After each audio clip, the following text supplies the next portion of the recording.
أنا جربت أخلص التمثال أهو. بتعمل إيه يا بكار؟ بعمل تمثال من الطين عشان ألونه زي ابن عمي شبلي. بس الطين طري والألوان مش هتمسك فيه. ما أنا هديه لأمي تحطه في الفرن علشان ينشف. ما هو الفخار بيتعمل كده. بس هي فين الألوان دي؟ شبلي هيجيبها لي. ادعي بس ان الراجل اللي هو رايح يبيعله التمثال ينبسط من شغله. يا رشيدة!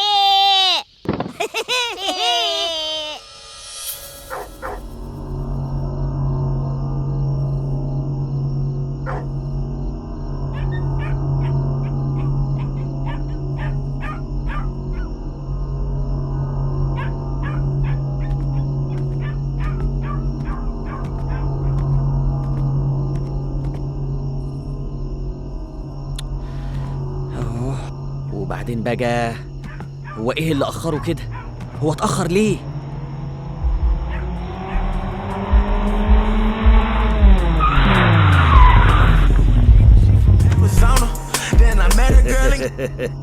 ازيك يا شبلي؟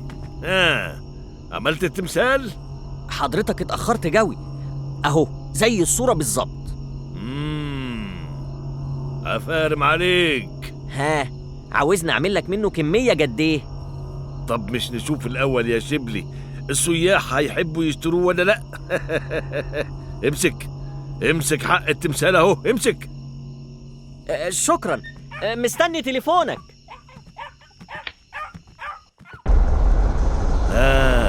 ايه رأيك؟ ايه ده بالظبط الواد ده كنز. طب مش هتقولي بقى ايه الخطة المرة دي؟ النهارده بالليل يا حلو هتعرف مشرط بيخطط ليه. اوعى.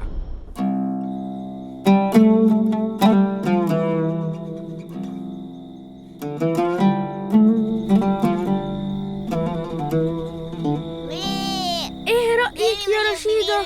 زيك بالظبط، مش ناقص الا الألوان. هو يا بكار. هو يا شبلي، ايه عجبهم التمثال بتاعك؟ ايوه، وزي ما وعدتك جبت لك الالوان اللي قلت لك عليها. الله، ده انا كان نفسي فيها من زمان. شفت انا عملت ايه؟ انت شكلك ليك مستقبل كبير في النحت يا بكار. ولسه لما لونه هيبقى صورة تبقى الأصل من رشيدة. خلي بالك بقى لا رشيدة تغير منه.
بالك يا عليوة، امسك الحبل كويس.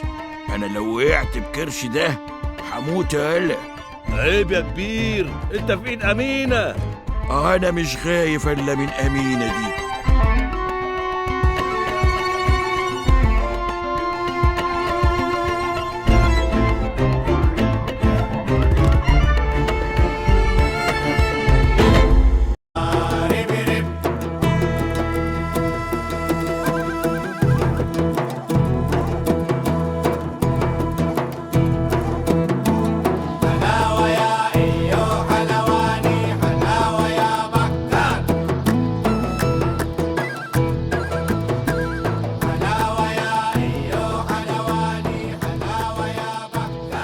كده يا رشيدة التمثال بتاعك بقى شبهك بالظبط، ناقص بس إني ألون العينين.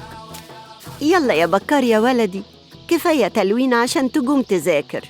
حاضر، شوية بس يا أمي، هخلص تلوين رشيدة.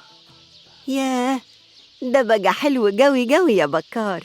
شكرا، أنا عاوز أروح أوريه لشبلي. طب والمذاكرة؟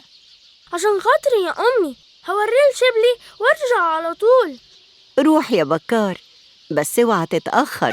هيه، يلا يا رشيدة. مع السلامة.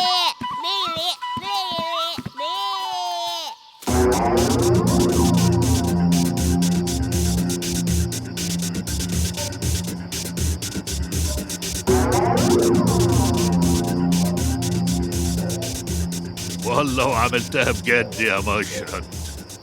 يا ساوركي بيه، أنا مشرط، والمتحف بالنسبة لي زي الأوبن بوفيه. بخش آخد اللي أنا عاوزه، يغيروا له مديرين، يغيروا شركات أمن، يكشي يغيروا له بامبرز. أنا مشرط. أنا إيه؟ مشرط. 100. أنا بقى هستنى شوية لحد ما الدنيا تهدى عشان أعرف أخرجه من البلد وأبيعه بره. بيعه دلوقتي حتى لو عايز، محدش عارف إن التمثال ده اتسرق أصلاً. إزاي؟ دي الحتة دي أهم حتة في المتحف كله، وأكيد البوليس بيدور عليها. المعلم مشرط بيقول لي سياستك إنهم ما يعرفوش إن الحتة دي اتسرقت أساساً. خلص الكلام. المعلم مشرط وقع على عيل بيعرف يقلد التماثيل الأثرية، بيعملها زي الأصل بالملي، مستحيل تعرف تفرقهم عن بعض. والتقليد اتحط مكان الأصلي، والأصلي في إيدك اهو يا ساوركي باشا. إيه، مفيش مرسيخ. طبعا مرسيخ، وطالما كده بقى خليه يعمل لنا الحتة دي. اوبا، عارفها طبعا، دي حتة غالية أوي أوي أوي. يا عم ماشي، هظبطك، بس دي صعبة أوي، عاوز اللي يقلدها يكون واد ايده ميزان. عيب عليك، الواد اللي معايا ده يعمل أبوها وأمها كمان، ولو عايز خالتها نبعت نجيبها.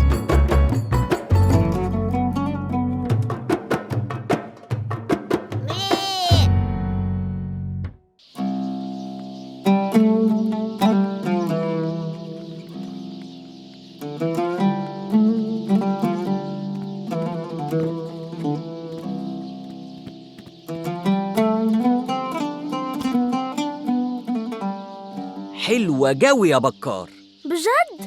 يعني أني بعرف أنحت زيك؟ وهتبقى أحسن مني كمان لما تكبر.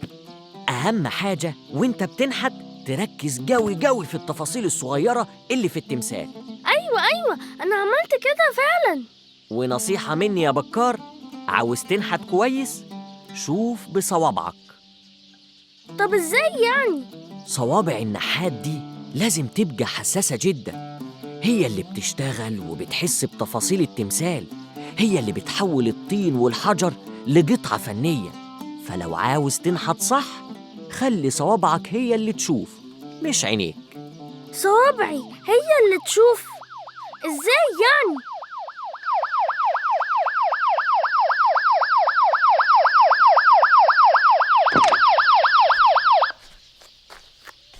يا ترى ده بيت شبلي عبد الملك إدريس؟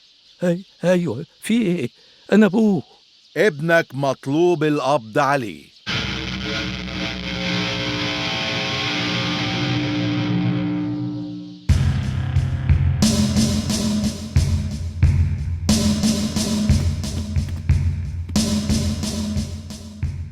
ايوه، أني اللي عامل التمثال ده. وكمان بتعترف؟ ده ايه القضية السهلة دي؟ إيه اللي بتقوله ده يا شبلي؟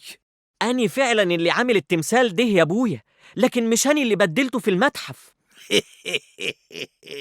صح كده، هو اللي بدل نفسه. انتوا عرفتوا ازاي اصلا؟ شوف يا سيدي، وهم بيجردوا التماثيل لقوا التمثال ممضي عليه اسم شبلي. وهو في حرامي يعمل كده ويوجع نفسه بنفسه؟ ما هو اللص دايما غبي، بيعمل حاجات غبية زيه بتوجعه. امال احنا بنمسكهم ازاي؟ التماثيل دي أنا ببيعها لتاجر. قلتلي كده، شريكك في الجريمة صح؟ لأ، أنا بقول الحقيقة. يا اخويا كل المجرمين بيقولوا كده في الاول. حد شاف قبل كده حرامي بيقول انا سرقت؟ أنا ابني مش حرامي. يلا اتفضلوا من هنا، الجريمة لابساه. بإذن الله هتظهر براءتك.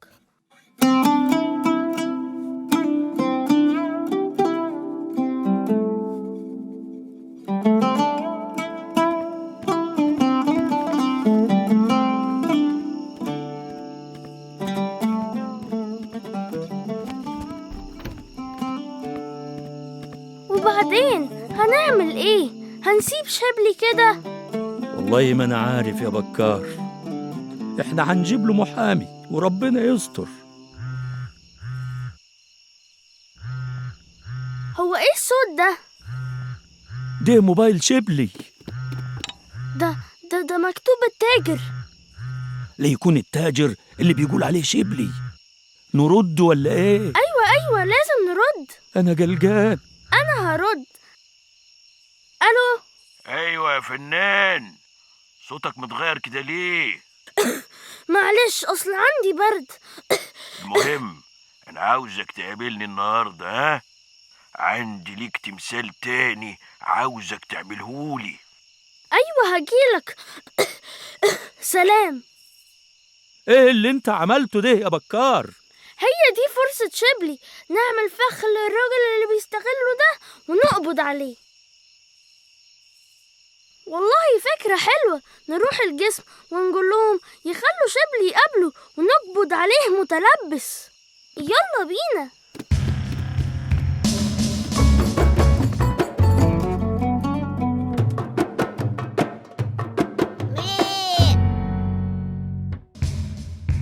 ما ينفعش يا سيد. ليه بس يا حضرة الشاويش؟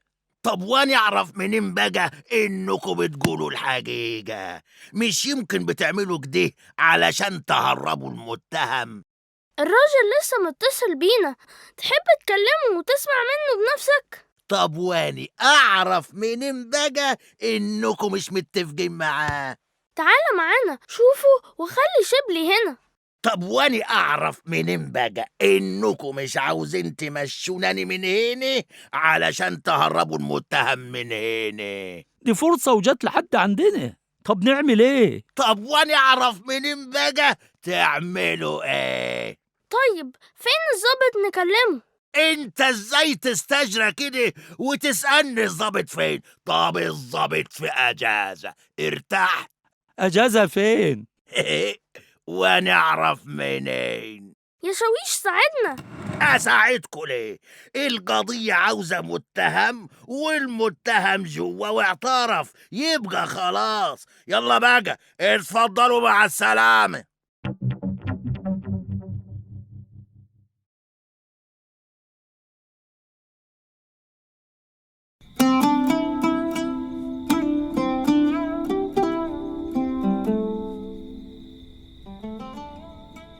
عندي فكرة تثبت براءة شبلي. بقى انت يا صغير انت اللي هتحل الموضوع.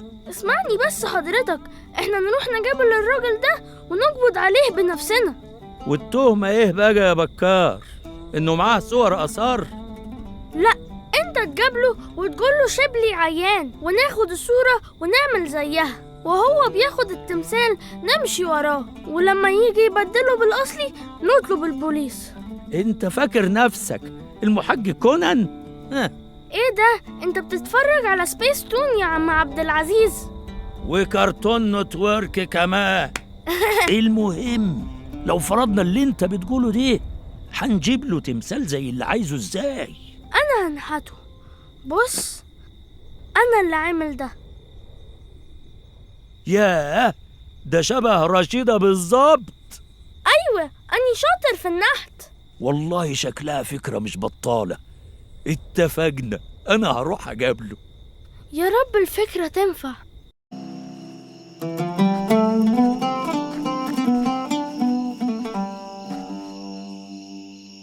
أنا قلقان قوي يا بكار يا ابني، ليه بس يا عم عبد العزيز؟ لا يكون مجرم خطير ولا حاجة. انت هتروح تاخد منه الصورة وهترجع على طول. ولما يسألني عن شبلي هتقوله انك ابوه وانك جاي بداله عشان هو عنده ظروف. هتقوله الحقيقة يعني. أنا لازم أتشجع، لازم أنقذ ابني. ايوه كده يا عم عبد العزيز، جوي قلبك.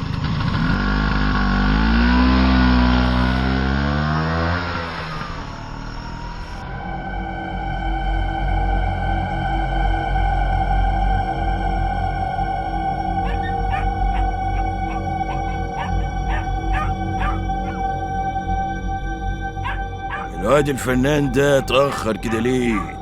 لا يكون كشف الملعوب يا معلم مشرط. ها؟ ويكشفوا ازاي دي خطة ما تخرش المية، إلا إذا كانت الخطة مخرومة بقى.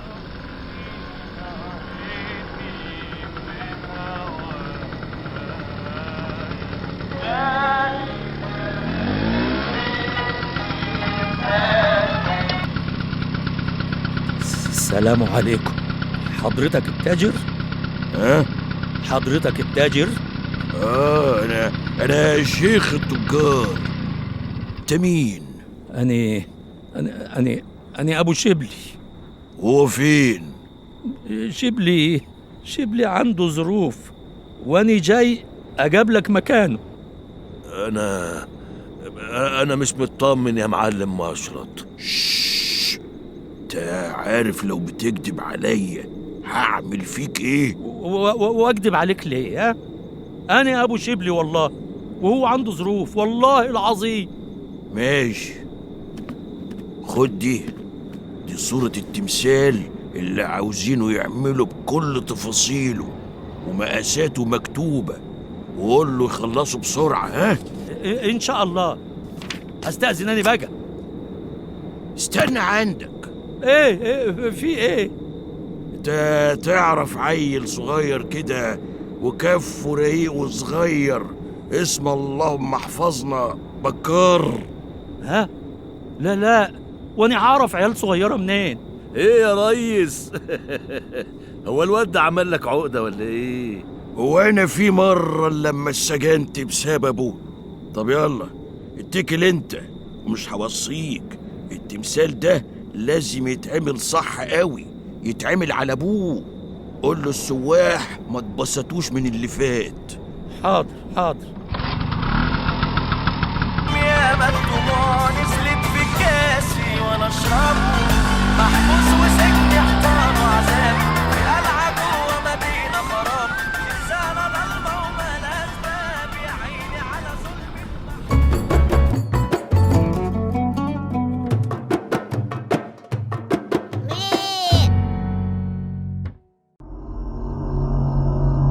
مين؟ اسمه مشرط؟ أيوة، واحد معاه ناداله بالاسم ده. ده أخطر لص آثار في مصر. بقول لك إيه يا بكار، بلاش نعمل الخطة دي. إحنا نقوم محامي شبلي وندعي إنه يطلع براءة. لا، أنا مش هخاف وهنكمل خطتنا. ربنا يستر يا بكار. أنا بإذن الله هعمل تمثال زي اللي في الصورة بالظبط. شبلي قال لي إني موهوب زيه، وإن شاء الله هيخرج بالسلامة.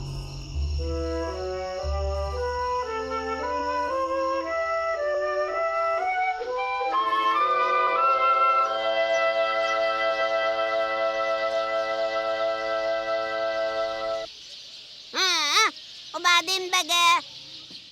يلا يا بكار، احنا مش فاضيين لك، عاوزين نلعب بقى. قال انت صحيح بقالك فترة مش بتلعب معانا ليه يا بكار؟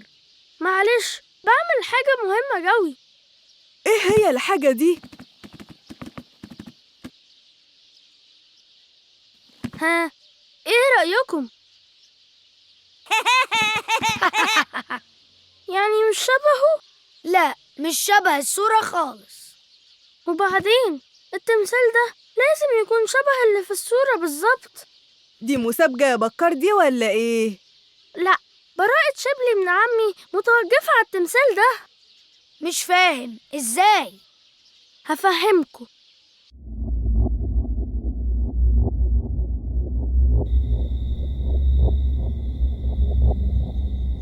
انا عايز نصيبي. هتفضلوا طول عمركم اغبياء هو علشان كل واحد ياخد هو الواد اتأخر كده لازم ليه؟ اولا تفتح الله. الالماظه. ده كان بيخلص التماثيل أسرع من كده. كل دقيقه التمثال ده صعب برضه، اديله وقت. قلبي مش بيطمني يا معلم المرة دي. موضوع أبوه ده قلقني. احنا لينا التمثال يخلص وخلاص. يبعتوا مع أبوه، يبعتوا مع الجن الأزرق، مش مهم. المهم يعمل التمثال زي الأصل تماما، وإلا مشرط ما بيهزرش.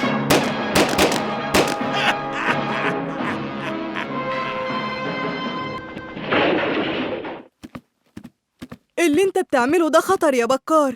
انت عارف مشرط ده مجرم خطير جدا. هو ايه ده؟ هو مفيش مجرم في الدنيا غير اللي اسمه مشرط ده. كل مصيبة يطلع هو اللي وراها. سلام بقى.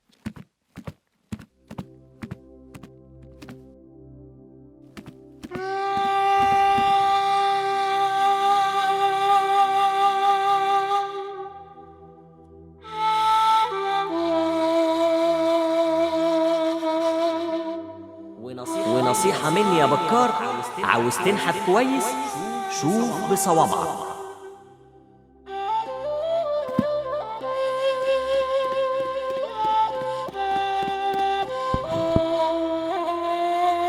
صوابع النحات دي لازم تبقى حساسة جدا. هي اللي بتشتغل وبتحس بتفاصيل التمثال، هي اللي بتحول الطين والحجر لقطعة فنية. فلو عاوز تنحت صح خلي صوابعك هي اللي تشوف مش عينيك.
ثابت مكانك ولا حركة.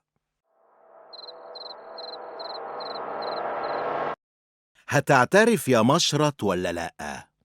أنا هعترف يا سعادة البيه باشا الظابط. أنا مجرم وحرامي ولكني لست ظالما. الواد الفنان ده ما يعرفش أي حاجة عن أي حاجة في السرقة دي. أنا اللي كنت مفهمه إني بوزع على المحلات والبازار زرارات التماثيل المقلدة. أخيراً ظهرت الحقيقة. صدقتني يا حضرة الظابط. أني مش عارف أشكرك إزاي يا بكار. أني عارف. اطلب اللي أنت عاوزه. أني عاوز علبة ألوان جديدة بدل اللي خلصتها على التمثال اللي خلصتك بيه. أني بقى هجيب لك أحلى ألوان يا بكار.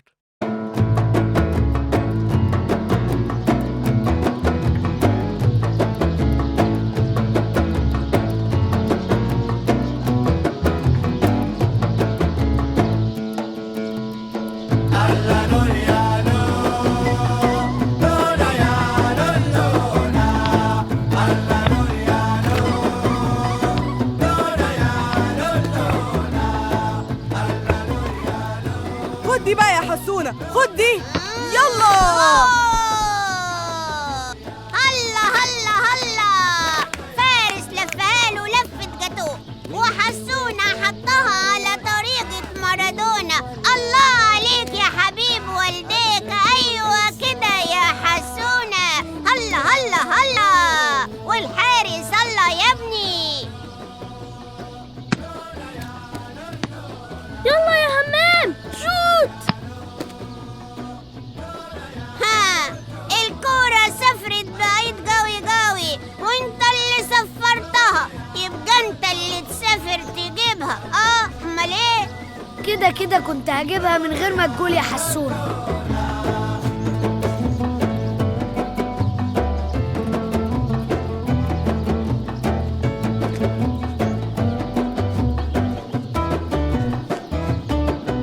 تعالوا دوروا معايا على الكورة، أنا مش لاقيها خالص.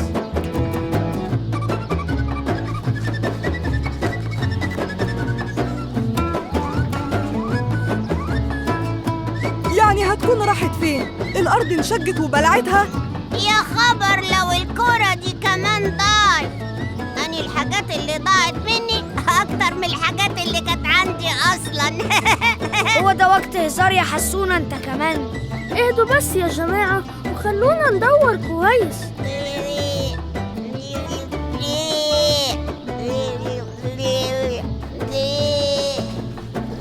ايه البير ده؟ أني أول مرة أشوفه. يا خبر أبيض، إيه ده غويط قوي قوي. شكل الكرة وجعت فيه. يوه، يا رب نلاقي الكرة بقى.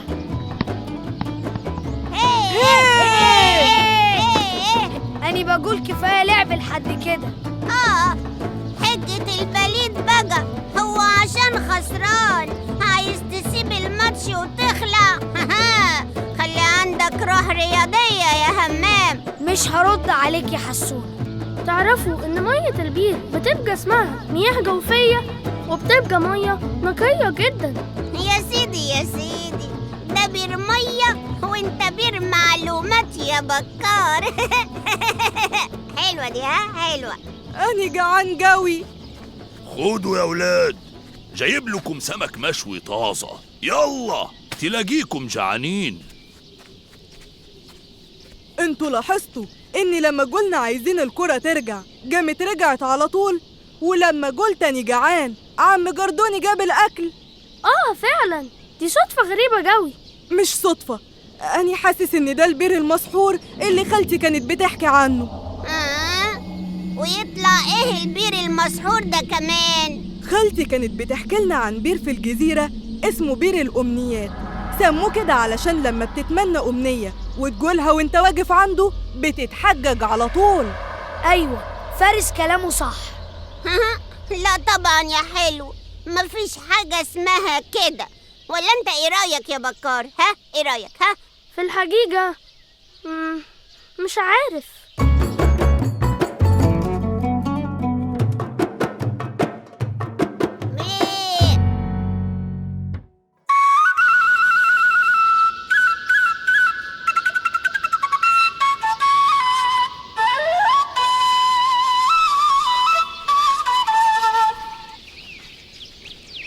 كده بقى مفيش داعي إننا نذاكر تاني. خلاص البير هيحجج لنا كل اللي بنتمناه وهنجيب درجات عالية من غير ما نتعب نفسنا. يعني أني مش لازم أحوش عشان أشتري علبة الألوان اللي أني عاوزها؟ البير هيجيبها لي؟ هاي هنية. هاي يا هنية. هاي هنية. البير ده بيحجج كل الأمنيات، أكل وشرب وكل اللي عايزينه. شكلك بتحب الخيال العلمي قوي يا فارس. هو ايه اللي فارس بيقول عليه ده يا همام؟ لقينا بير بيحقق الأمنيات يا هنية. ايه اللي انت بتقوليه ده يا هنية؟ زي ما بقولك يا مسرات، بير بيحقق الأمنيات وهمام لقاه، وأول ما قاله إنه عايز ياكل قام باعت له سمك مشوي.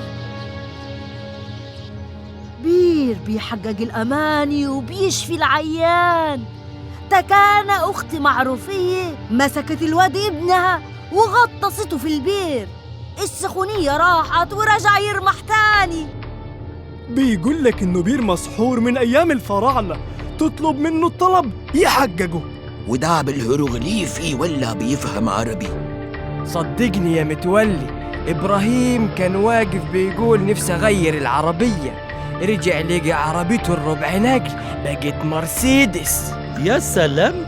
عباس طار وجمال اختفى، والواد نشأت بقى بيعرف يشيل حديد. والبنت نوسة اتجوزت. مرجان لقي كنز ذهب وألمظات.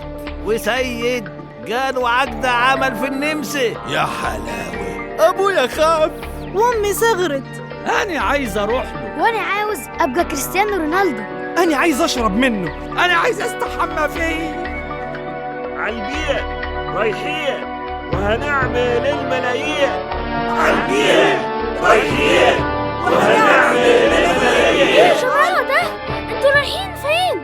مالكش دعوة أنت يا بكار، وسع من طريقنا، إحنا رايحين على البير. عالبيت رايحين وهنعمل الملايين.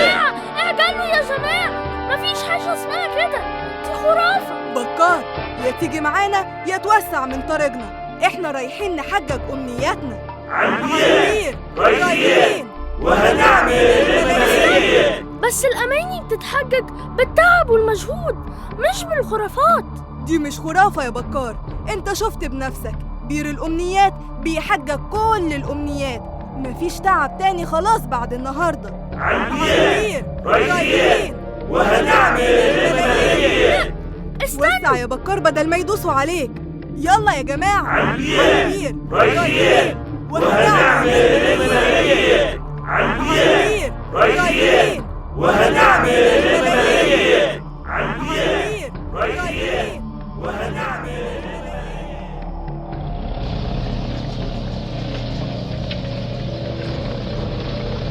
الحقوا، دول بيردموا البير. بس ابعدوا، انتوا مش عارفين بتعملوا ايه. حرام عليكم، ده أنا دفعت مقدم فيلي. في إيه؟ انتوا ليه بتردموا البير؟ بير إيه؟ البير ده مش بير، امال ايه؟ ده طرنش المجاري بتاع الصرف الصحي. حفرناه أول امبارح وما اشتغلش واتسد، فهنردمه ونحفر ونحط مواسير بعد ما البلدية عملت ميزانية. اخص عليك.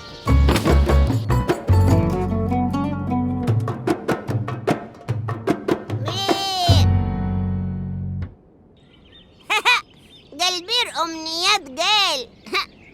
البير ده خدعة، وكل اللي حصل المرة اللي فاتت كان صدفة. شكلك بقى وحش قوي قوي يا فارس.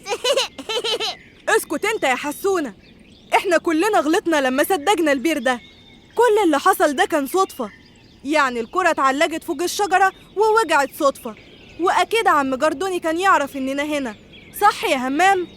صح، أبويا قال لي إنه لو خلص صيد بدري هيجيب لنا أكل ويجي.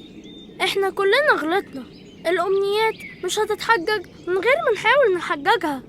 مش غلط يبقى عندي أمنية، بس الغلط إن استنى حاجة سحرية تحقق لي الأمنية دي من غير ما اجتهد علشان أحققها. بكر هو الوحيد اللي بيفهم فيكم. مش ممكن يكون البير بيحقق الأمنيات الصبح بس. تاني يا فارس؟ طب أني هجرب. نفسي آكل جوافة. نفسي آكل جوافة. ها؟ أهو مش قلتلكم؟ الله الله الله الله الله، وفي ايه؟ دي بيناها حقيقة ولا ايه بقى؟ طب أنا نفسي. وعملت فيكم مقلب وعملت فيكم مقلب. طب الحمد لله انك ما قلتش بطيخة، كانت وقعت على راسك وعورتك يا فارس.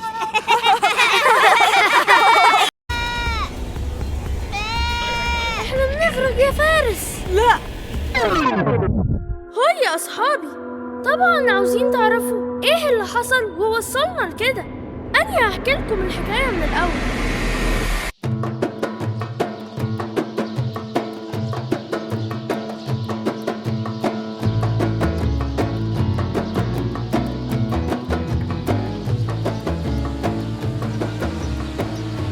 حاسب يا حسونة، هتتخبط كده. بطل بقى يا فارس. أني الحاج عليا إني بساعدك. لا يا حبيبي، انت عاوزني اخسر عشان تقولي هتدوري؟ يا باي عليك. بعدين بقى يا فارس، اهدى امال وريح نفسك. انا مش هخسر قبل ساعتين 3. انا حريف. ده انا حسونة. حريف عشان ما بتعملش حاجة غير إنك بتلعب طول الوقت، وإحنا المفروض يا حسونة جايين النهاردة عشان نلعب سوا، مش تلعب لوحدك وإحنا نتفرج عليك. يا سلام، طب ما انت بترسم واحنا قاعدين نتفرج عليك، ما اشتكيناش يعني. ولو بتتفرج عليا صحيح قولي أنا راسم إيه. لما اخلص لعبة هبقى اقولك. أنت مش بتقول حريف، يعني تقدر تبص بسرعة للرسمة تعرف هي إيه وترجع تلعب من غير ما تخسر. طبعا اقدر، امال ايه؟ عاجبك كده؟ اديني خسرت اهو. واني كسبت أني هلعب الدور ده. ايه ده؟ ايه الرسمة العجيبة دي؟ انت راسم كل واحد فينا لوحده ليه؟ عشان هي دي الحقيقة يا حسونة. احنا صحيح قاعدين مع بعض في مكان واحد، بس كل واحد مننا بيعمل حاجة لوحده. لا، انا وفارس بنعمل نفس الحاجة وبنلعب نفس اللعبة. بس اللعبة دي للأسف ما ينفعش تلعبوها سوا، لازم كل واحد يلعبها لوحده. وانا نفسي نرجع نلعب الألعاب اللي احنا كنا بنلعبها زمان مع بعض. قاعدين تتكلموا لحد ما خليتوني مش مركز وخسرت اهو. معلش يا حسونة، كفاية كده، خلينا نلعب شوية مع بعض وبعدين نلعب بيه لوحدك في البيت. ماشي يا بكار، بس دي لعبة ايه اللي هنلعبها سوا بقى؟ استغماية. يعني انت كمان صاحي طول الوقت ده وعامل نفسك نايم وسايبنا؟ بالعكس، أنا ما سبتكوش ولا ثانية. يا سلام، أنا سامع كل كلمة قلتوها وقاعد أفكر في لعبة نكون ما لعبناهاش من زمان وفي نفس الوقت ينفع نلعبها كلنا. ها، قلتوا إيه؟ موافقين. أنا موافق طبعا.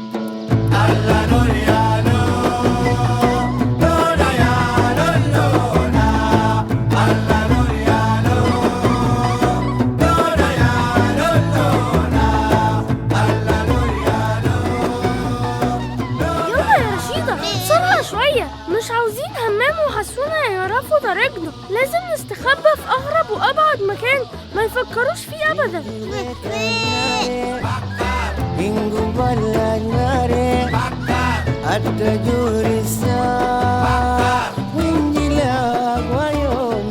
غريبة، أني إزاي ما خدتش بالي من المكان ده قبل كده؟ ده كشك ولا كوخ ولا صندوق ولا إيه ده بالظبط؟ بس تعرفي يا رشيدة، ممكن يكون أحسن مكان أستخبى فيه من حسونة وهمام. وطي صوتك، لو سموكي هيعرفوا مكاننا. ده هنخش جواه ازاي ده؟ كويس، تعالي يا رشيدة. ياه، ده مليان حاجات كتير. احنا نقعد على جنب بدل ما نكسر حاجة من الحاجات اللي احنا مش شايفينها دي ولا عارفين هي ايه اصلا. ده احسن مكان استخبيت فيه من يوم ما لعبت استغماية. تفتكري بقى ان فارس عرف يلاقي مكان صعب يستخبى فيه؟ اكيد لا. طبعا لقيت مكان صعب. خضتني يا فارس، مش تقول انك هنا؟ انت فاكر ان انت بس اللي بتعرف تستخبى؟ انت فين؟ مش شايفك. انا هنا اهو. افتكرتك في الاول حسونة ولا همام، قلت ما طلعش صوت خالص علشان ما يعرفوش اني هنا. طب اطفي النور ده ووطي صوتك. مادام انا وانت فكرنا نستخبى في نفس المكان، يبقى اكيد هم هيفكروا ان احنا مستخبيين فيه.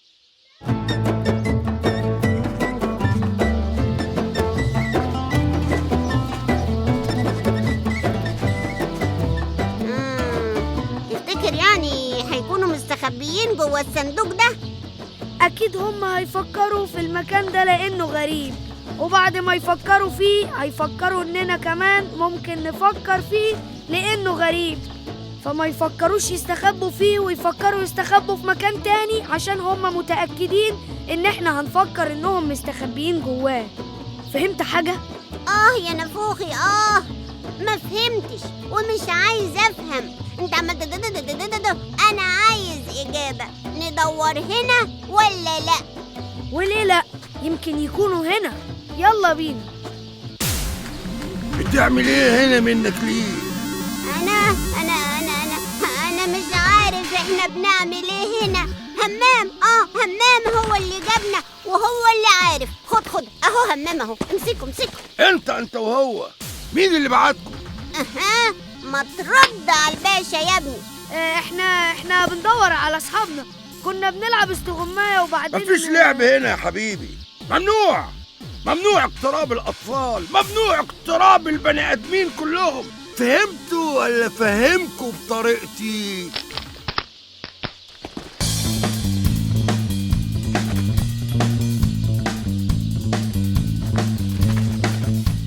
ادي اخرة اللي يسمع كلامك. كان ماله التاب بس. هو لازم عشان نلعب نتعب ونترعب كده؟ خلينا نشوف الفايدة اللي حصلت من الموقف ده.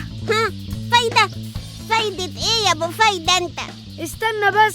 احنا اتأكدنا ان بكر وفارس مش موجودين هنا. هيدخلوا ازاي المكان ده والوحش اللي على شكل انسان موجود وبيزعق كده؟ تعال ندور عليهم في مكان تاني. الو، هيا يا برنس. كله تمام. ده انا الطفاش. كانوا عيلين زي ما انت قلت، بس لقيتهم بيحوموا حوالين المكان كرشتهم. لا، ما كانش معاهم لا كلب ولا قطة. معزة. تلاقيها كانت معزة شاردة ولا حاجة. المهم انه امان، وانا برضو هفضل مراقب الصندوق، واللي هيقرب منه مش هرحمه. لا تقلق يا عزيزي. صحبتك السلامة.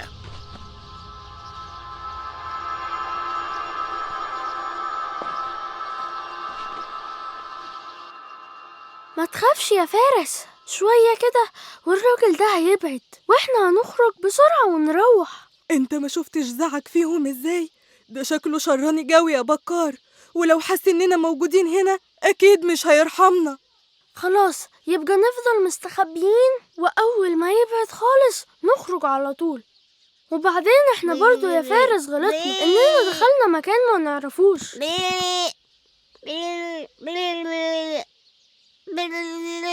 وانتي كمان يا رشيدة خايفة، وبصراحة أنا كمان خايف، بس لازم. بص يا فارس، احنا ممكن ننام شوية اهو، منها ما نعملش صوت ومنها يكون الراجل ده ماشي ونقدر نخرج. يا سلام، فكرة جميلة فعلا. ايه الأفكار الحلوة دي؟ نبقى محبوسين هنا والراجل ده لو شافنا الله أعلم هيعمل فينا ايه. نجوم احنا ننام. فارس، موبايلك ماله؟ شغال؟ أيوة. اتصل بابوك أو أي حد وقوله اللي بيحصل.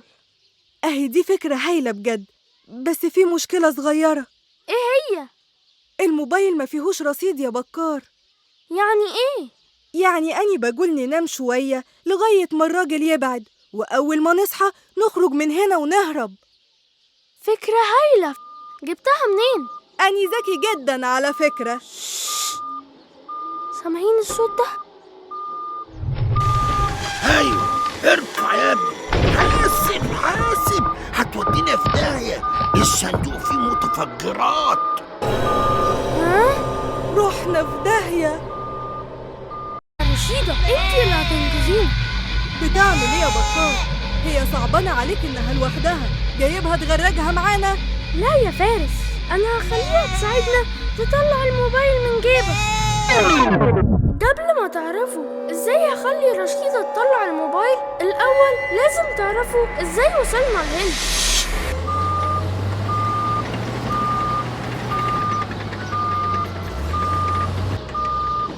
إيه ده يا بكار؟ هو في زلزال ولا إيه؟ ولا المتفجرات دي هتولع فينا ولا إيه؟ مش عارف يا فارس، استنى كده لما أفهم إيه اللي بيحصل. إيه ده؟ مش معقول، الصندوق بيتحرك. يا سلام، يعني عايش ولا إيه؟ تفتكر ده وحش وإحنا دخلنا في بطنه؟ بطل يا فارس، خيالك الواسع ده يا فارس خليه يساعدنا في حل المشكلة دي. بقولك في حد بيرفع الصندوق. ما هو واضح. ها؟ خلاص، الحمد لله، الصندوق بطل يتحرك. يلا بينا نخرج بسرعة. بس لو شفت اللي أنا شايفه. إيه؟ في إيه؟ وريني كده أنت شايف إيه؟ الصندوق بيجري يا بكار.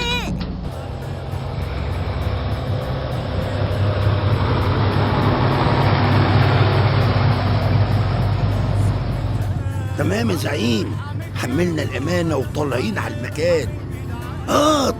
طبعا عارف الطريق، ده أنا الطفاش. وهي دي أول مرة أروح الجلف الكبير، ده أنا ياما هربت فيها واتويت بعيد عن عيون البوليس.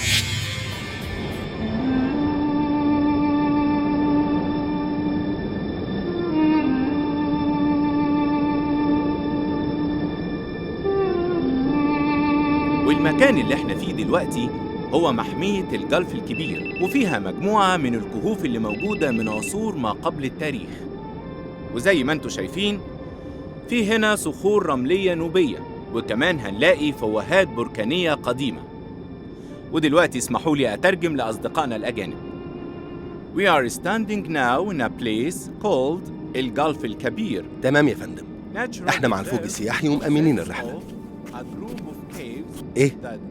بيعملوا عملية جديدة هنا؟ لو كنا عرفنا من بدري يا فندم كنا قدرنا نستعين بقوة تراقبهم وتقبض عليهم، لكن كده الوقت مش في صالحنا، صعب جدا. والمنطقة دي فيها أكبر حقل نيازك في العالم. هو في مشكلة يا فندم؟ نمشي ولا حاجة؟ لا طبعا، كملوا رحلتكم واتبسطوا، كل الأمور تحت السيطرة. هو الراجل ده لسه زعلان؟ يا فندم، شكله مش مبسوط من الرحلة، بس لما نوصل كهف السباحين ويشوف الرسومات اللي على الصخور اللي عمرها آلاف السنين أعتقد إنه هيتبسط. أتمنى. عايزين السياحة ترجع تشتغل بقى. إن شاء الله هتشتغل تاني يا فندم.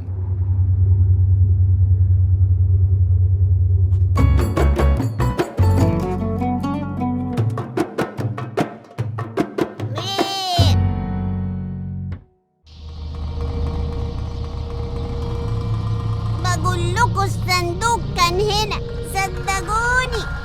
انتوا متأكدين يا ولاد؟ أنا مش شايفة أي أثر لصندوق. أيوة متأكدين، لأننا كل يوم بنلعب هنا، وكنا أول مرة نشوف الصندوق الكبير في المكان ده، عشان كده استغربنا وقلنا يمكن بكر وفارس استخبوا فيه. ها؟ بصوا، شايفين؟ ايه ده؟ دي آثار كاوتش كبير، واضح إنه كاوتش تريلا ضخمة. يعني يمكن يكون كان فيه صندوق فعلا والتريلا دي خدته. يمكن ايه؟ ده أكيد كان فيه صندوق، وبما إنه اختفى يبقى أكيد كان فيه عربية كبيرة جت خدته. طب اتصل بفارس تاني، يمكن يكون فتح موبايله، خلينا نطمن عليه. بحاول أهو، يا رب النمرة تجمع بقى. واني وفارس كنا برضو بنحاول نتصل بأهلنا عشان نقول لهم على المشكلة اللي وقعنا فيها. فارس، لسه مفيش شبكة؟ مفيش يا بكار، الظاهر الصندوق منع الشبكة توصل. شكلنا خلاص رحنا سكة اللي يروح ما يرجعش. ما تقلقش يا فارس، احنا لازم نفكر وأكيد هنلاقي حل إن شاء الله. احنا دلوقتي في الصحراء وفي صندوق مليان متفجرات، يبقى ممكن دول يكونوا مجرمين. انت كده بتطمني مثلا؟ سلام عليكم. ها فارس يا فارس، يوه ده نام بجد يا رشيدة، وهيسيبني لوحدي أفكر في حل. بليك بليك بليك. One day. Now let me translate to our friends here.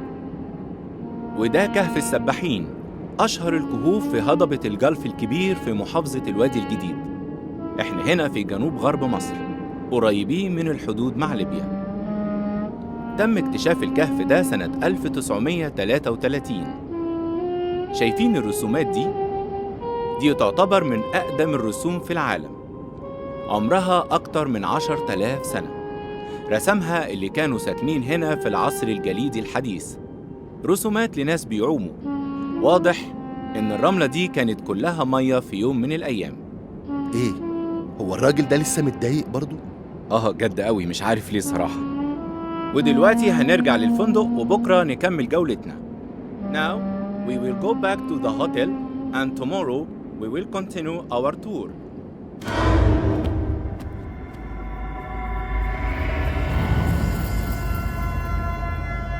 يلا يلا امان، خش على الكهف، انا مستنيك جوه.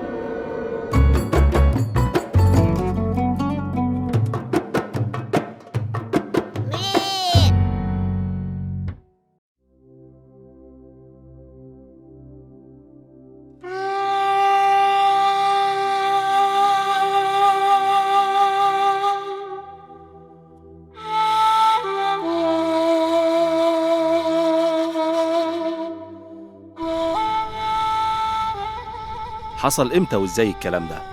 احنا معرفناش غير على الظهر كده لما وقت الغدا جه وما ظهروش، بس هما كانوا بيلعبوا مع همام وحسونة من الصبح بدري. أنا قلت لهم بلاش نلعب الألعاب اللي فيها جري وتنطيط وتعب ورعب دي، كان زماننا مرتاحين دلوقتي. طب ما فيش وسيلة للاتصال بيهم؟ ما حدش منهم معاه موبايل مثلا؟ فارس معاه موبايل بس بنكلمه من الصبح مغلق، وبعدين من شوية اتصلنا بيه ادانا جرس وما بيردش. طب اديني الرقم.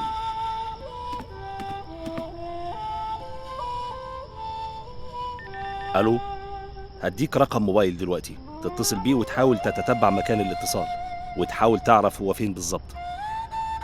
بيقولوا يا حضرة الضابط كان في واحد غريب عن البلد جنب الصندوق ده. تفتكر دول مجرمين وخطفوهم ولا ايه؟ ما تقلقيش، كله هيبان، بس الأول نحدد مكانهم.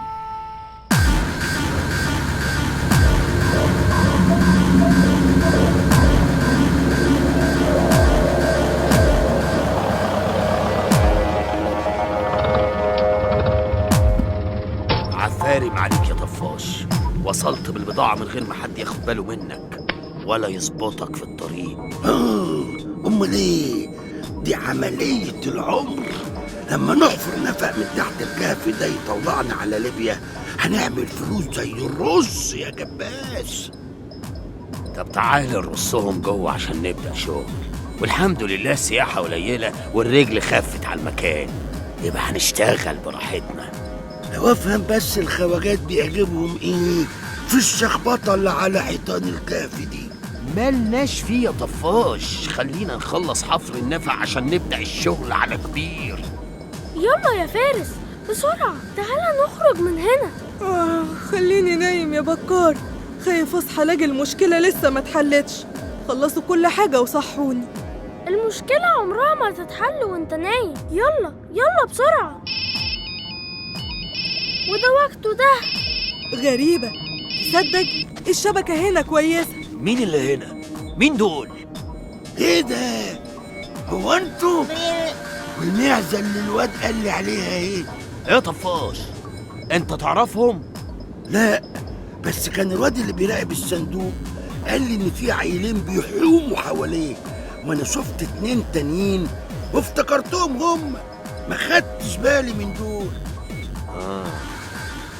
يبقى ناخد بالنا منهم دلوقتي.